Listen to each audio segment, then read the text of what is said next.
ನಗರದ ತಾಲೂಕು ಪಂಚಾಯಿತಿ ಸಭಾಂಗಣದಲ್ಲಿಂದು ಸ್ಥಳೀಯ ಶಾಸಕ ಎಚ್.ಪಿ. ಸ್ವರೂಪ್ ಪ್ರಕಾಶ್ ಅವರ ಅಧ್ಯಕ್ಷತೆಯಲ್ಲಿ ತ್ರೈಮಾಸಿಕ ಕೆಡಿಪಿ ಸಭೆ ನಡೆಯಿತು. ಇದೆಲ್ಲ ಅಧಿಕಾರಿಗಳಿಂದ ತಮ್ಮ ಇಲಾಖೆಯಾಗಿರುವ ಪ್ರಗತಿ ಬಗ್ಗೆ ಶಾಸಕರು ಮಾಹಿತಿ ಪಡೆದುಕೊಂಡರು. ಆದರೆ ಕೆಲವು ಇಲಾಖೆಗಳಲ್ಲಿ ನಿರೀಕ್ಷಿತ ಪ್ರಮಾಣದಲ್ಲಿ ಪ್ರಗತಿ ಸಾಧಿಸದೇ ಇರುವುದಕ್ಕೆ ಅಸಮಾಧಾನ ವ್ಯಕ್ತಪಡಿಸಿದ ಶಾಸಕರು ನಿಗದಿತ ಕಾಲಮಿತಿಯೊಳಗೆ ಗುರಿ ಸಾಧಿಸಬೇಕು, ಆಯಾ ಇಲಾಖೆಗಳ ವ್ಯಾಪ್ತಿಯ ಯೋಜನೆಗಳು ಬಗ್ಗೆ ರೈತರು ಜನರಿಗೆ ಮನವರಿಕೆ ಮಾಡಬೇಕು, ಈ ಸಂಬಂಧ ಹೆಚ್ಚು ಪ್ರಚಾರ ಮಾಡಬೇಕು ಎಂದು ಸಲಹೆ ನೀಡಿದರು. ಇನ್ನು ಇದೇ ವೇಳೆ ತಾಲೂಕು ಅರಣ್ಯ ಇಲಾಖೆಯಿಂದ ಈ ಬಾರಿ ಪರಿಸರ ದಿನಾಚರಣೆ ಆಚರಣೆ ಮಾಡದೇ ಇರುವುದಕ್ಕೆ ಶಾಸಕರು ಗರಂ ಆದರು. ಜೂನ್ 4ರಂದು ಬೆಂಗಳೂರಿನಲ್ಲಿ ಕಾಲ್ತುಳಿತ ದುರಂತ ಸಂಭವಿಸಿದ್ದರಿಂದ ಜೂನ್ 5 ಕಾರ್ಯಕ್ರಮವನ್ನು ಸರ್ಕಾರ ರದ್ದು ಮಾಡಿತ್ತು. ಆದರೆ ನಾವು ಸ್ಕೌಟ್ಸ್ ಅಂಡ್ ಗೈಡ್ಸ್ ಸಹಕಾರದೊಂದಿಗೆ ಸರ್ಕಾರಿ ಮಹಿಳಾ ಪದವಿ ಕಾಲೇಜಿನಲ್ಲಿ ಕಾರ್ಯಕ್ರಮ ಮಾಡಿದೆವು ಎಂದು ಅಧಿಕಾರಿ ಹೇಳಿದರು.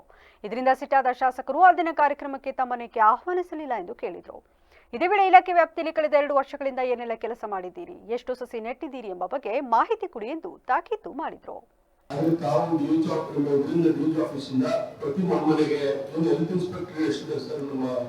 ನಮ್ಮ ತಾಲೂಕಲ್ಲಿ ಈಗ ಪ್ರೆಸೆಂಟ್ ವರ್ಕಿಂಗ್ 12 ಜನರು ಪ್ರತಿಯೊಂದು ಹೋಬಳಿ ಮಟ್ಟದಲ್ಲಿ ತಾವು ಎಲ್ಲರೂ ಕಳಿಸಿ ಮನೆಗೆ ಆಶಾ ಕಾರ್ಯಕರ್ತರು ಉಪಯೋಗಿಸ್ಕೊಂಡಿದ್ದಾರೆ. ತಮ್ಮಲ್ಲಿ ಒಂದು ಪಾಂಪ್ಲೆಟ್ ಮಾಡಿಸಿ ಪ್ರಜಾಗಳಿಗೆ ಸಂಬಂಧಪಟ್ಟಂಗೆ ಒಂದು ಹೆಲ್ತ್ ಕ್ಯಾಂಪ್ ಕೂಡ ಮತ್ತು ಏನೇನು ಬೇಕು ಎಲ್ಲರೂ ವಯಸ್ಸಾದವರು ಎಲ್ಲರೂ ಕೂಡ ನಮ್ಮ ಮನೆಯದೊಂದು ಮಾಹಿತಿಗಳನ್ನ ಕಲೆ ಹಾಕಿದ್ರೆ ಒಂದು ಅನುಕೂಲ ಆಗುತ್ತೆ.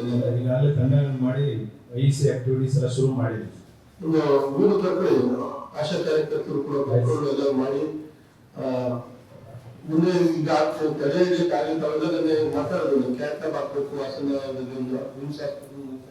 ಕ್ಯಾಟ್ಯಾಬ್ ಹಾಕಬೇಕು ಅಂತ ಎಲ್ಲ ಚರ್ಚೆ ಮಾಡಿ ಸದನದಲ್ಲಿ ಎಲ್ಲ ಶಾಸಕರು ಎಲ್ಲರೂ ಕೂಡ ಸಚಿವರು ಮನವಿ ಮಾಡೋಣ ಅಂತ ಮುಖ್ಯಮಂತ್ರಿ ಮನವಿ ಮಾಡೋಣ ಅಂತ ಕೇಳ್ಕೊಂಡು ಅದೇ ಚರ್ಚೆ ಮಾಡಿ ಬಹಳ 2 ಗಂಟೆ ಕಾಲ ಸುದೀರ್ಘ ಚರ್ಚೆ ಮಾಡಿದ್ವಿ. ಬಟ್ ತಾವು ಮನೆಗೆ ಹೆಲ್ತ್ ಇನ್ಸ್ಪೆಕ್ಟರ್ ಅಧಿಕಾರಿಗಳನ್ನ ಕಳಿಸಿ ಎಲ್ಲ ಒಂದು ಮಾಹಿತಿ ಒಂದು ಇಟ್ಕೊಂಡ್ರೆ ಅನುಕೂಲ ಆಗುತ್ತೆ. ಮಾಹಿತಿ ಕೊಡಿ ಸರ್. ಪ್ರತಿಯೊಂದು 4,440 ಯಾವುದೇ ಮಲೇರಿಯಾ ಪ್ರಕರಣಗಳು ನಮ್ಮ ಹಾಸನ ತಾಲೂಕಿಗೆ ವರದಿಯಾಗಿದೆ ಸರ್. ಯಾವುದೇ ಕುಷ್ಠರೋಗಗಳು ಯಾವುದೂ ಇಲ್ಲ ಸರ್ ನಮ್ಮ ತಾಲೂಕಿನಲ್ಲಿ. ಸೊ ಅಂಧತ್ವ ನಿವಾರಣೆ ಯೋಜನೆಯಲ್ಲಿ ಒಟ್ಟು 44 ಇಲ್ಲಿವರೆಗೂ ಕ್ಯಾಂಪ್ಸ್ ಮಾಡಿದ್ವಿ. ಎಲ್ಲರಿಗೂ ಕ್ಯಾಟ್ರಾಕ್ಟ್ ಸರ್ಜರೀಸ್ ಆಗಿದೆ ಸರ್. ಕ್ಷಯರೋಗದಲ್ಲಿ ಒಟ್ಟು 137 ನಮ್ಮ ಹಾಸನ ತಾಲೂಕಿನಲ್ಲಿ ಚಿಕಿತ್ಸೆ ಪಡಿತಾ ಇದೆ ಸರ್.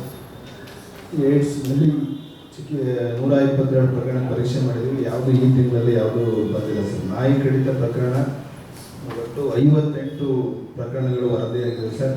ಸೊ ಇದೊಂದು ಸ್ವಲ್ಪ ಹಾಸನ ತಾಲೂಕಲ್ಲಿ ನಾಯಿ ಕಡಿತ ಜಾಸ್ತಿ ಆಗ್ತಾಯಿದೆ ಸರ್. ಒಂಚೂರು ತಾವು ಸದನದಲ್ಲಿ ಇದು ಮಾಡ್ಬೇಕು ಸರ್. ವ್ಯಾಕ್ಸಿನ್ಸ್ ಕೂಡ ಸ್ವಲ್ಪ ಸರ್ಕಾರದಿಂದ ಸಪ್ಲೈ ಆಗ್ತಾ ಇಲ್ಲ ಸರ್. ನಾಯಿಗಳು ವಯಸ್ಸಾದವ್ರಿಗೆ ತುಂಬ ಕಡಿತ ತುಂಬ ಜಾಸ್ತಿ ಆಗ್ತದೆ ಸರ್. ಬೆಳಗ್ಗೆ ವಾಕಿಂಗ್ ಹೋಗ್ಬೇಕಾದ್ರೆ ಸಂಜೆ ಹೊತ್ತು